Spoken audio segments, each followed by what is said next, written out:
Today on the podcast, we're going to have a very random conversation about pricing.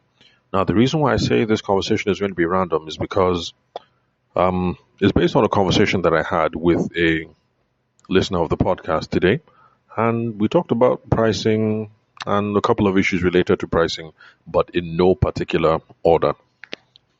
However, I do recognize that this particular listener has some hang-ups around pricing that I think are common to lots of people who are starting out new in business. So I figured, let me just hop over here on the microphone and make a very quick recording so that we can, what will I say, elevate the mood of people who are coming in new to business and you have plenty of hang-ups. Am I charging too much? Am I too cheap? How much should I charge? All these sorts of things. Now, the listener of the podcast has requested that I do not use her real name, so we're going to call her Sophie Kuye. And of course, that's not her real name. But for those of you who live in Lagos, in fact, for those of you who live close to Maryland, you will know that there actually is a street called Sophie Kuye. And that's because that's where my wife grew up. And it's close enough to the lady's name, so I said, let me just use it. So, Sophie, if you're listening to this podcast episode, yes, this is about the conversation that we had. I'm respecting your privacy, so I'm not using your real name. And for those of you who are listening to the podcast for the first time, since we're talking about names, and you're wondering, who is this guy? What's his name? My name is Tabishima Ayede. I'm the host of the podcast. I'm also a radio show host and a business consultant. And if you'd love to connect with me, you can call, send me a text message or a WhatsApp message on 080 6466 2140. And if you love talking about business issues, then subscribe to the podcast because that's all I do here every single week. Sometimes 4, 5, maybe 6, 7 times a week. So subscribe on Spotify, YouTube, Apple, or any player of your choice. And there's a lot of value that is already here because once you subscribe, you will see that in this feed, we have over 1,300 episodes. And they're here for you for free. So subscribe and dig in. All right. So, like I said, random conversation on pricing. And it's based on the conversations that I had with Sophie Kuye. Again, not her real name. So Sophie reached out to me on WhatsApp. She said she appreciates the podcast, especially the episodes that I did around social media managers. Now, for those of you who are new to the podcast, maybe listening for the last month or two, you remember I did a series where my core thesis was that those of you who are social media managers, content managers, you will always remain you will always remain undervalued. People will continue to price you like groundnut until you wake up and realize that when people engage social media managers, when people engage content creators, business owners, what the business owner actually wants is profit. So stop thinking that your job is a pretty post or creating content calendars or keeping the Instagram populated. So despite your best efforts, if somebody has engaged you as social media manager, the person is a business owner, the person has been paying your salary or paying your contract fee or whatever for 2 months and the person never sees shishi, no profit, the person will say you are not doing your job, no matter how pretty those posts are. And that is precisely the reason why business owners look at you people and continue to price you people 50K. It's because they're looking for revenue. And you guys refuse to take part in the revenue conversation. Now, for those of you who listened, you will remember that part of my thesis was this. You don't even have to tell the business owner that, look, I'm going to guarantee you 50 posts. The 50 posts are going to bring you 2 customers. No, it's not within your power. But you need to have that conversation from the outset and set expectations. You tell them, sir, madam, usually when people hire a content manager or social media manager, people usually think they are paying for revenue. Is that the case? Are you hiring me because you think my activities can be directly tied into revenue.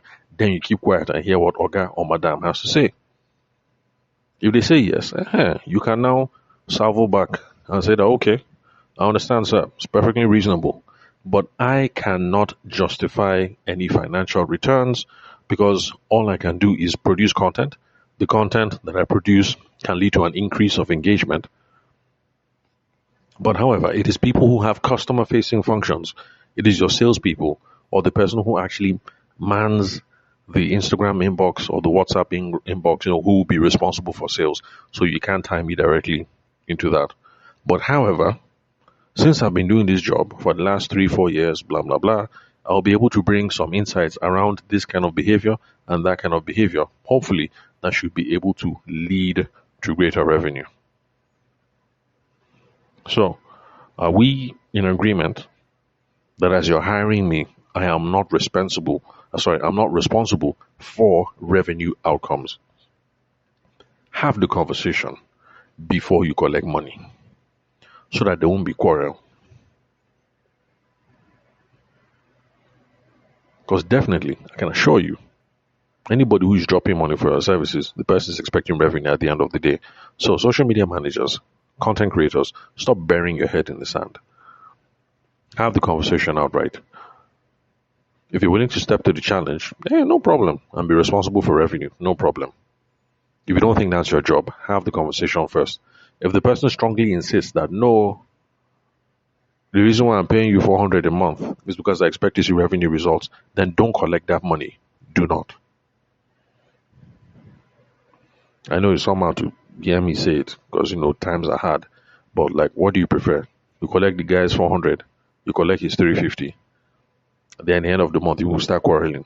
The guy will be saying, "Where are the customers?" You will now be shouting back and forth. Then you now start playing those silly games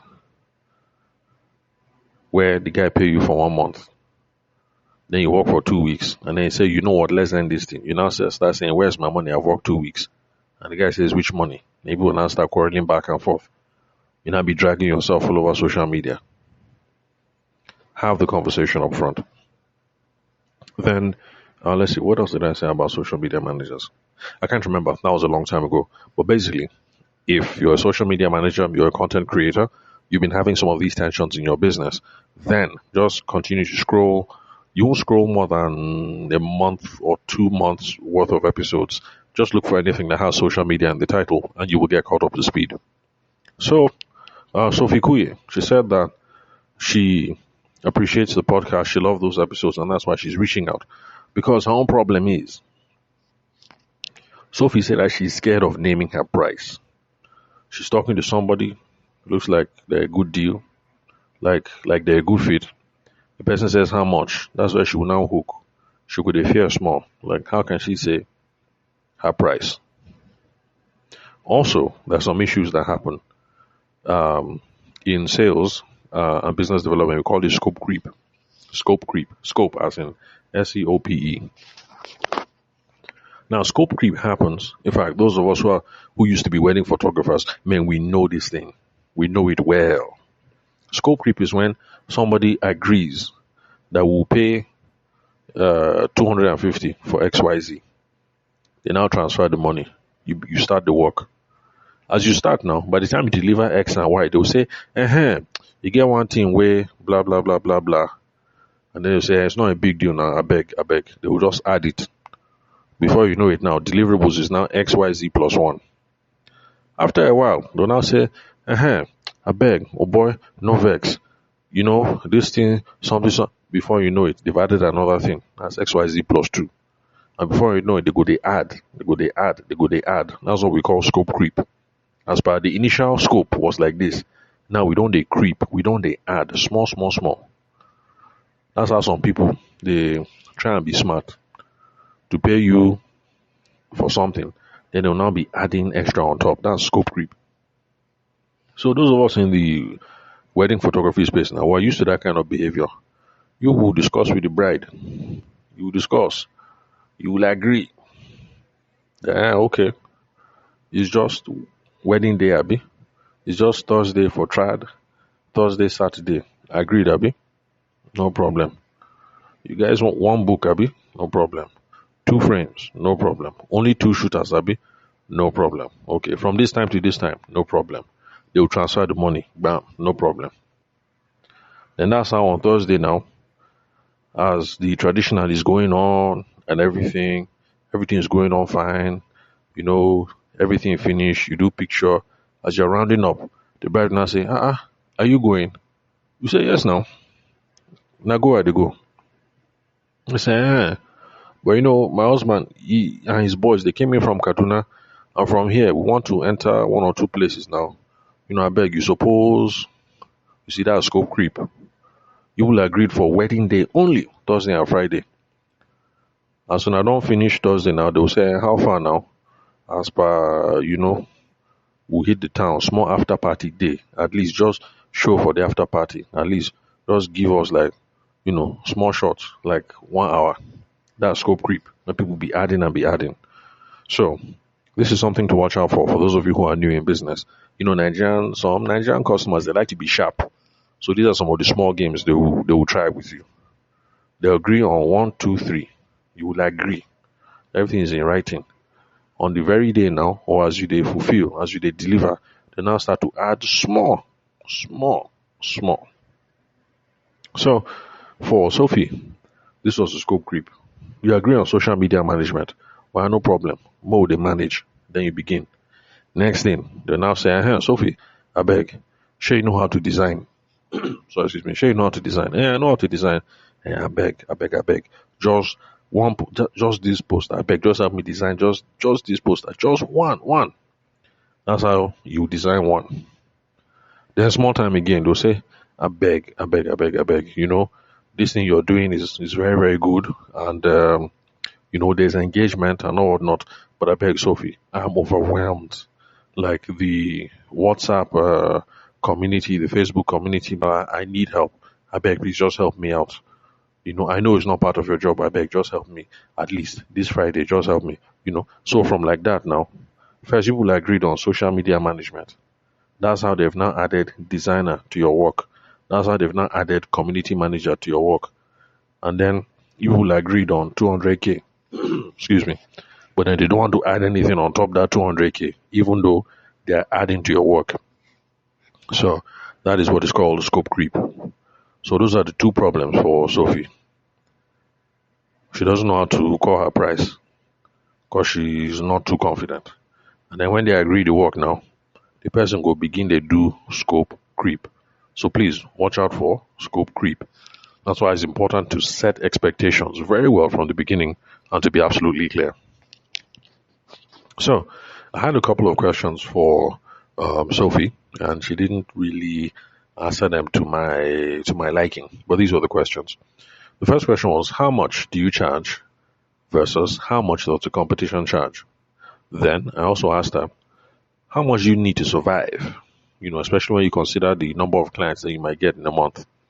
Then I also asked, what is the value that you promise for such amount? Because it's not just a matter of how much. It's also a matter of what you provide. Because you might hear that somebody is charging, let's say, 500k per month, and you say 500k is big. But then by the time you look at the deliverables, you see that the person is delivering plenty. You say, no, this person, they actually are shooting themselves in the foot. Now, for what they're delivering, they actually should be charging 1.5 instead of 500k. So at the end of the day, it's not how big is the amount. It's not, did you charge 50k, or did you charge 200, or did you charge 800k? It's also, what were you delivering for that amount? So that was one question. Then I also had to ask her the main question. Ask her point blank, do you, Sophie, do you think you're too expensive? Because for those of you listening to this podcast now, you feel like you're in Sophie's situation. The problem is that you listening to this podcast right now, you actually think you're too expensive. That's the reason why you fear. That's the reason why you shake. That's the reason why your mouth is not strong when you call their mouth. You actually think you're too expensive. So I have to ask her. Now, I'm not being harsh here. I'm just trying to figure out where the problem lies. Because depending on the answer she gives to the question, that's what will determine what's the next way forward. Then I also asked her, how long have you been in business? Because sometimes there's a correlation. When you're coming in new, you won't be too confident. Your legs never strong yet. You don't know the lay of the land. You still have baby feet. You're still trying to survey.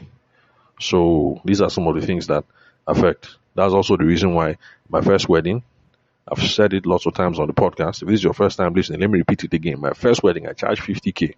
By the time I finish, photo book plus transport plus battery plus gala, because what I do on the wedding day, because I don't like to be late. That's back when I was in Lagos. I know that traffic in Lagos is mad. So the night before, I'll buy gala like 7, 8. Then buy Fanta, maybe like two bottles of Fanta. That's the big ones. Then just chill them up so that during the day I'm taking care of. Just go to sip my Fanta and then eat my gala. Just keep myself, keep myself gallant with energy on the move. So gala plus battery plus taxi plus everything. Because where was the wedding itself? I can't remember where the wedding was, and I didn't have a car then. And I said, I can't carry mom's car to this kind of neighborhood. So I said, you know what? Let me just carry taxi there, jejely, and then taxi back. So by the time I finished, remember, I collected 50K from this couple. By the time I finished everything, I spent like 47, 500. Momsy laughed at me. Momsy laughed. She said, Tavishima, you should have just stayed at home and dashed the bride 5K. And my mind was like, yeah, actually, Momsy is right. I should have just stayed at home and told the bride, you know what, that 50K, just keep it. Let me even dash you 5K. Like, happy wedding life, happy marriage life. But anyway, it was good. I like the experience because, that's how you learn. That's how you learn. Where was I? So, do you think you're too expensive? Sophie, do you think you're expensive? Any other person listening to this, do you think you are too expensive? If you identify with Sophie, how long have you been in the business? And then I also asked her, how many satisfied clients do you have? Now, these questions, they're important, and this is why. How much does the competition charge? Sometimes, whether you're too expensive or not, you can know based on, the lay of the land. If you come to a part of the country and let's say you sell pawpaw cream for skin, because people want their skin to be bright, they want their future to be bright. So if you sell pawpaw soap, but you happen to be in a neighborhood where, or in a locale, in a setting where people don't really have money, the market is the market. The amount of money that Lagos babes will pay for pawpaw soap and Abuja babes and Port Harcourt babes will pay for pawpaw soap might not be the same that Warri babes will pay for pawpaw soap. So some things are just a function of the market. It's unfortunate, but that's just how it is. So it gets on things where if you want to sell them in New York, you collect good money. But then if you want to sell it in Tennessee, the pepper will know, the money will not too, you understand? There's some things that you sell in Abuja, good money. If you enter Makudi, they'll be pricing you cherry wele, they'll be pricing you anyhow. Pricing you like cherry cambia, as in, like no worth. So the competition, how much are they charging? It's not a bad way to survey, to look at the whole thing. Then, of course, we also have to be frank because, how I put it, you know yourself now, and you know your lifestyle requirements. So there's a certain amount of money that you just need. So if you're getting two clients every month, you can just do the math and say, you know what? If I get two clients every month and I'm charging each of them 500K, that's 1 million every month. I should be okay. So sometimes you do that math as well. Of course, what are you promising to give for that amount? Because remember, that's the main thing that will determine whether you are charging too much or charging too small. Then, okay, I've already explained that. Do you think you're expensive? That's a big thing to consider. The length of time in business, we've spoken about that. Okay, number of satisfied clients. Now, the reason why number of satisfied clients is important is this. By the time you've been doing something for a while, you've interacted with a few people, you get a sense of why people like doing business with you. They say, Sophie. Well, first of all, you have to ask. And people will tell you outright, now look, Sophie, the reason why I do business with you is because when I call you, you sort me out, you do this, you're the this, you're the that, you get a sense of unique value proposition. These are the kind of things that fill you with confidence. And you even know the good stuff that you're bringing to the market. Now, the example that I've given, my own experiences back as a wedding photographer. I'd never asked anybody this. So one of my longest clients, I asked her, why do you do business with me? And she said, I don't know. I just like you. And in my mind, I'm thinking, what am I going to do with that? I just like you. Yeah. But anyway, I was not deterred. I kept on asking other people. I kept asking other people. And then I noticed the pattern emerge. I thought people were going to say, your photography is wonderful. Your this is, your style, your blah, blah, blah. I thought they were going to commend my technique. But then I started hearing some things like, you're never late. You're very professional. You're always on time. For one bride in particular, remember how she said, you are the only wedding vendor that I didn't have to worry about. I started hearing things like that. And it became clear that the reason why people did business with me as a wedding photographer was not on the artistic side per se, but more on the professional side. And two things. Number one, it broke my heart because I thought I was a very good photographer. I wanted people to say, oh my God, Mr. Ayede, your photos are fantastic. Your photos are, oh my God. But anyway, that's not what they said. So they didn't really, he paid me, Sha. He paid me. But then, I also took it as a good thing that, well, it shows I'm a correct guy. I'm a professional. But then when I told my mom, she laughed. She said, you? Well, that's because, when it comes to business affairs, at least when I was in a photographer, because I'm in the habit of getting late, I always made sure that when it comes to paying jobs, I always make sure I left the house on time. So Momsy laughed. She said, people say you keep time. I said, yes, so mommy, that's what they say. And that's because in my personal affairs, I'm late. But when it comes to money, you see me on time. On time. If it's money, and we say 9 o'clock, you will see me there 8:35. So, where was I? So that's why number of satisfied clients is very, very important. So we should be talking to people, figure out why they do business with us. We'll know what our unique value proposition is, and it will also give us some confidence behind what it is that we're charging. And honestly, there are one or two customers who will tell you that, who be frank with you, say, Sophie, you know what, Sophie, let me not tell you lie. Eh? Between you and me, outside, this is what people are charging. So, Sophie, you need to raise your price. But Sophie, you know that you and me were cool now, so let's just maintain this level that we're on. But honestly speaking, for future clients that you're getting, this is how much you should be charging. So yeah, you will get some people who will have that conversation with you and tell you that, look, for the quality of work that you do, you're underpriced. All right, so let's see what else. So her response now, it didn't surprise me. Sophie said yes, that she's overcharging. That's what she feels like, she's overcharging. And for a lot of you, you let some personal things get in the way and you actually feel as if you're overcharging. So that's the reason why your mouth is shaking. When I started off at the time, before then, salary earner, so never had to fend for myself. So having to call 50K. By the way, this was a long time ago before I got married. So having to call 50K then, the money sounded big in my mouth. The syllable was sounding heavy in my mouth, sounding very, very heavy. So, anyway, Somrisha, she thinks she's overcharging. That's what she said. Now, the question of the competition, I was surprised by the figure. By the way, how will I put it? Just not all of us are in Lagos or in Abuja, so just take that into account when you hear the amount. So, a competition is charging like 80K, 100K, social media management. But she says she's okay with 60K. Because remember, like I said, you know your own lifestyle, so you do the math. So some people do that math. That okay, if I can get one customer at 60K and I can collect like 10 clients, that's 600K in a month. Some people do that kind of math. So for her, she said 60K. If she can collect from one person 60K, she's okay. But then she also said she's only been in the business for 1 year, which didn't surprise me because when we're coming in new, we have baby legs. We're still weak in the knees. So we're still trying to know what's up. So all these psychological issues will come up. And then she has only had 2 customers so far, of course, which is also not a surprise. So that's the reason why I asked all these questions, to understand the background, where she's coming from. But anyway, don't worry. Over time, You will learn. In the beginning, you think you're overcharged in the beginning. No problem. Start the work first.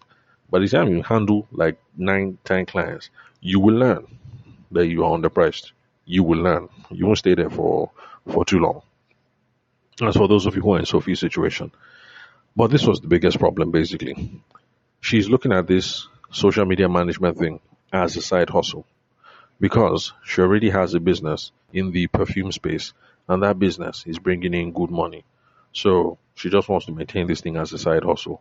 So that's also a problem. So she's not even looking at this thing as, the main thing. And of course, I try to harass her the way I harass other people who are trying to float two things at the same time, two or three. She even tried that one is just two. There's some people that hit me up. And honestly speaking, they're trying to float like four or five. There's one guy I'm talking to, and if you're listening to this right now, you know it's you that I'm taking jabs at. Eh? The businesses that were written down already, they don't reach like 11, 12. So I try to bully people that look, you know what? We can't really make traction from a sales and business perspective until we kill a couple of these bad eggs and just pick one. Just pick one. Let's make traction on this one first. Because this whole thing about serial entrepreneurship is like this. The people who are successful serial entrepreneurs, what they do is they don't build four businesses at the same time. You build one until it's strong. When that one balance, the profit is good, revenues are okay, standard operating procedure in place, the team is okay, management structure, everything done set. You will now leave business one and then start on business two. That's how they do it. And from two to three, from three to four, like that, like that. So I keep giving the example of Dangote. Dangote did not start cement factory plus spaghetti factory plus sugar factory plus refinery all at the same time. In fact, he started as a transporter, from transporter into trading, from trading into importing cement, from importing cement into manufacturing cement, as in small, small, small, small, small. So that's how it works. You start first, you become strong. You crawl, then you walk, then you run, then you now do high jump. That's how it is. So I tried to harass her. Pick one. When will she no agree? So she go run the two of them. So anyway, no problem. So at the end of the day, you can't. How I put it? They say you can lead the horse to the river, but you can't make it drink. So, well, I freed. But this is my own response, and these are my own opinions about all the things that we've been talking about so far around pricing. But yeah, I know we've been talking for 30 minutes, so I'll wrap it up soon. When it comes to pricing, for those of you who are new, listening to that I'm saying is going to sound very strange to you. But like I say, over time, you will learn. In the beginning, oh, I'm too expensive. You've only had two or three clients. By the time you have 10, 20, 30, you will learn that you are underpriced. You're not overpriced. So what you do is, when you come in, you charge what the market can accommodate. Let me repeat. You charge what the market can accommodate. It's not about you. It's not about your feelings. See, but of course, I'm assuming that you're an ethical person and you're trying to do your best. You're trying to deliver value, but you charge what the market can accommodate. It is called value-based pricing. If other people are charging 80 to 100, that's on average. I know for sure that in that market, definitely people that are charging 250, 300, like there is room. Charge what the market can accommodate. Value-based pricing. We price what the how do I put it? What the market feels that it is worth, not what you think it is worth. So if you think something is only worth, you look at the thing up, you look at it down, you think this thing is only worth 5k, but meanwhile in the market people think this thing is worth 120k, then it's not about you. Remove your feelings from this equation. You think it's 5k, and so the market thinks it's worth 120k. Go ahead, charge 120. You won't be helping yourself if you're using your own eye to be selling market. It's not about you. The other approach of thinking, what do I need to live? How do I break even? That's okay. It's not bad. But we only do that in the beginning, when we're not sure. That's called cost based pricing. So you start off with cost based pricing in the beginning because you're trying to understand what's going on. Ultimately, you move into value based pricing, especially as your skill set improves. Your skills improve, your confidence improves. You move into value based pricing, but we never stay at cost based pricing because that charging 60K, it might not look like it's bad, but the thing is that's just break even. That's just survival, and it's bad. Break even is bad. Survival is bad. This is why. Because for business growth and for personal growth, we need the excess. Some of you think excess is a bad word, but let's be real here. For business growth, for personal growth, for the business to grow, for my family to grow, for me to grow, for things to be moving. You see how the economy is going. For things to be moving correct in one direction, we need this excess. It's the excess that will allow us to survive and to thrive. It's the excess that I will use to reinvest in my business. It's the excess I will use to train myself. It's the excess that I will use to buy material. It's the excess that I will use to research and development. It's the excess that I will use for, networking, for whatever. We need the excess for personal development, for business development. We need the excess. Break even, pay. It's not paying you. It's not paying anybody. You need the excess to reinvest in the business. Then you also need the excess so that you can flex and live that soft life. That's the whole point of being self-employed. If we're going to be self-employed or run businesses, and then we're going to be living from, how did they say it? Is it from pillar to post? I'll be living from hand to mouth or whatever they call it. Like, what's the point? Just go back to paid employment. It's less stressful. The whole point of doing what we do is that we want to flex. We want that soft life. We need the excess. And it's even an excess that will provide the incentive for us to continue. Because after a while, it's not motivating for you to be grinding away at that 60K. Then by the time you finish, the end of the month is there. You now pay for DSTV, you go to market, what else? You pay school fees. Then by the time you finish, you look at your account and then there's nothing there. That is the reason why you meet somebody, they say, 2026, my year of this, my year of that. They resign in December. They're feeling all motivated. The future is bright, everything, this and this and that and that. Then they start in January. By the time you greet them in April, you say, oh boy, how is business? You say, man, business is not easy. You find out that the guy has left business, he has gone back into paid employment. That's why. No excess, no surplus, no motivation. And so, they fade. Well, ultimately, the biggest thing that I want to say to Sophie and other people who are in Sophie's situation, in case I haven't stressed it, is price has nothing to do with you.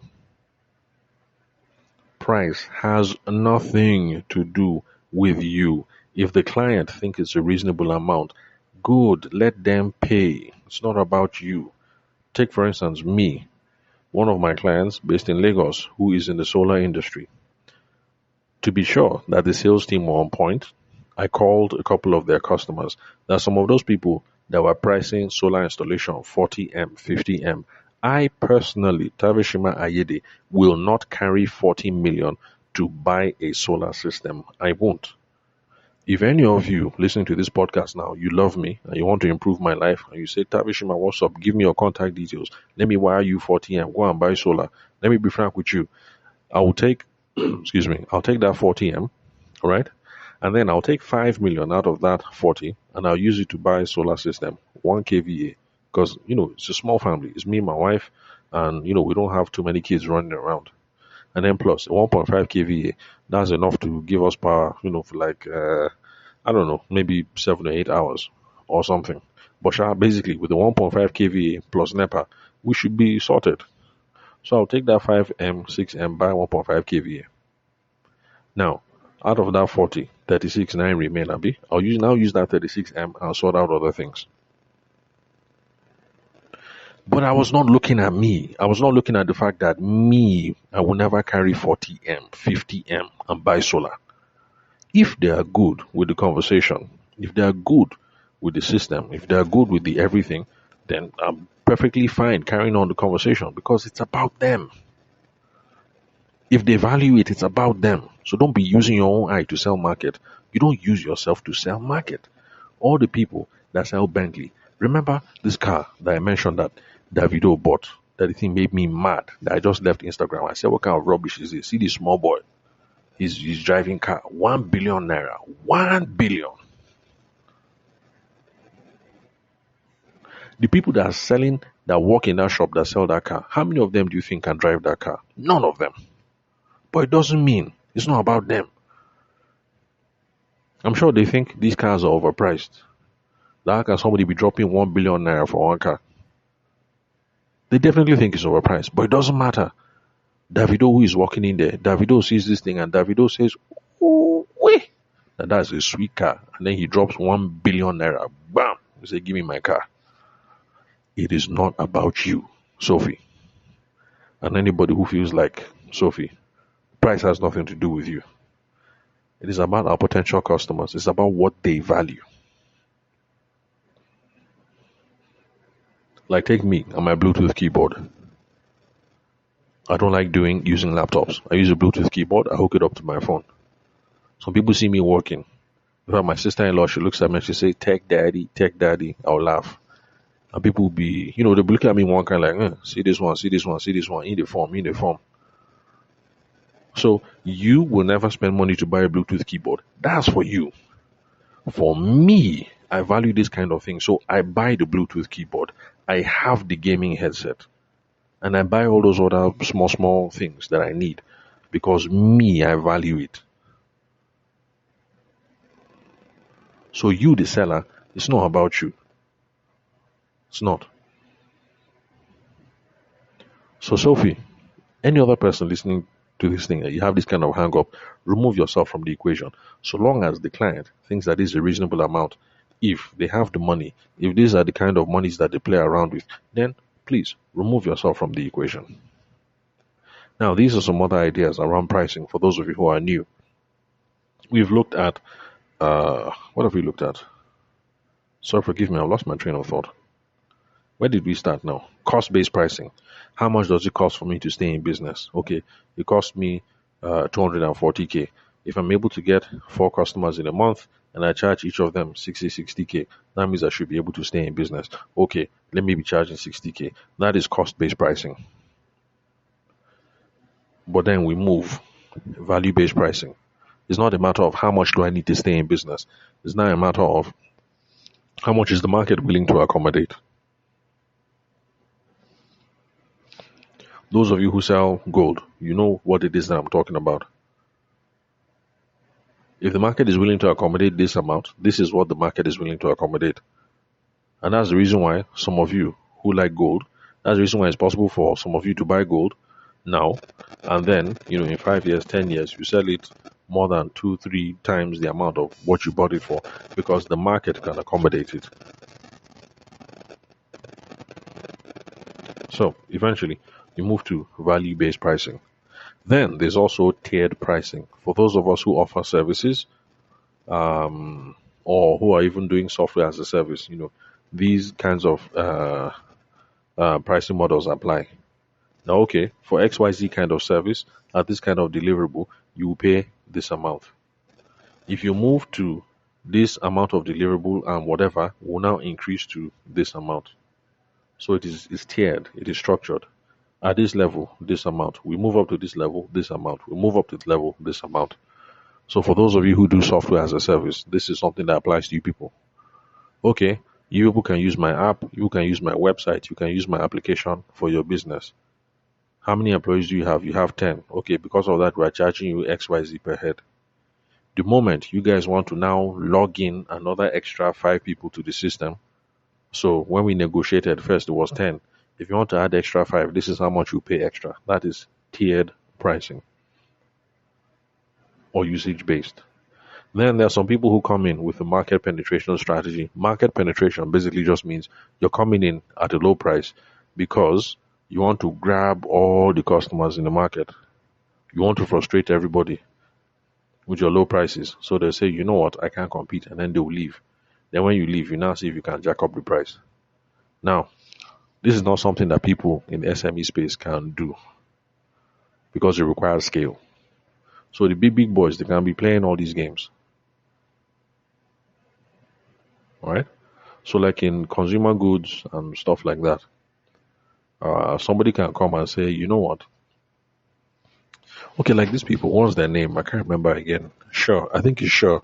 Excuse me, Sure. SURE. I think they came in during COVID. They started making what's it called? Sanitizers. They started making sanitizers. After a while, they started making soap. So I think that was like their own strategy when it came to making soap. So you can say you're coming in with a low price. People will rush to your soap, and after a while, you're the main soap in town. When people think about soap, they think about you. You corner the market. Everybody rush you. Then after a while, you now start trying to raise your price. But the problem with market penetration strategies, it's hard. You need the scale, and then in sales and business development, we say that people come as they go. They even say it in relationship too now. Somebody will say that why are you surprised that she left you? Did you not collect her from somebody's hand? Is it not money you use and collect her from somebody's hand? Another person has come with more money. So the person has collected her from your hand. So it's the same thing. If they come on price, they will leave on price. Customers that you have, because you're using market penetration strategy, you are using the low price to attract them. If another person comes with lower price, some of them will move. So it's not an easy strategy to execute. But when you're coming in brand new into an industry, these are some of the frameworks around pricing. But ultimately, I just wanted Sophie to know, and anybody who is in a similar situation to know, that price has nothing to do with you. You don't use your own eye to judge how it is that you sell market. You don't. You don't. That's the reason why, if I'm selling solar, I can have a conversation with somebody comfortably. Even if we're talking 120 million, I can have a conversation with someone comfortably. Because even though I know I will never spend 40, 50, 120 buying solar equipment, I know that it's not about me. What is this guy trying to achieve? What kind of system, what kind of power outputs are they trying to achieve? What is the problem that they're trying to avoid? What is the vision that they're trying to achieve? If at whatever vision they have, this is what the corresponding price is going to be, it is what it is. If they like it, the conversation will continue. If they don't like it, they will move. But either way, there will be another person. And in fact, when I was brand new and this hadn't sunk in yet, I heard was it Grant Cardone? I can't remember. I think it was Cardone. He was talking to somebody and I heard him ask the person. He said, "Is there somebody selling it at this price?" And then the person was quiet. I can't remember what the service was, but they were talking price. Say, "Is there somebody selling it at this price?" The person was quiet. He said, "Answer me now. Is there somebody selling it at this price?" The person said, "Yes." He said, "Which business is that?" He called the business name. He said, "That's it. I don't need to know anything more. If there's somebody selling it at this price, you can sell it at this price as well." So instead of us sitting down here talking about overprice, underprice, this, that, are there people selling at this price? Yes, they are. That means it can be sold at this price. So we're better off spending our time figuring out how can we sell at this price. But please, those of you coming in brand new into the space, stop using your own eye to sell market. Stop thinking that you are overcharging.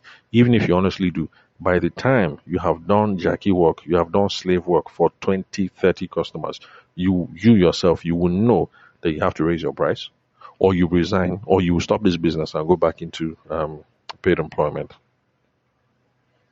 But on a personal note, Sophie, if you're listening, I'm still insisting, pick one. And in my own opinion, the perfume business is moving. Kill this social media management business. Kill it now. Perfume business is moving. Double your attention on this perfume business and get good returns there. This social media management thing is a distraction. the money is not even sweet. The money is pale in comparison to the perfume money. Why are you wasting your time here? Kill the social media management thing. Focus on this perfume thing. Blow this perfume thing up. Blow it up and enjoy your life. So that's it and that's all. Thank you very much for listening to the podcast. Remember, if any of you would like to connect with me because you have questions, comments, or queries, then the number to call to send me a text message or a WhatsApp message is 080-6466-2140. Thank you very much for your time and attention. I'll catch you guys some other time.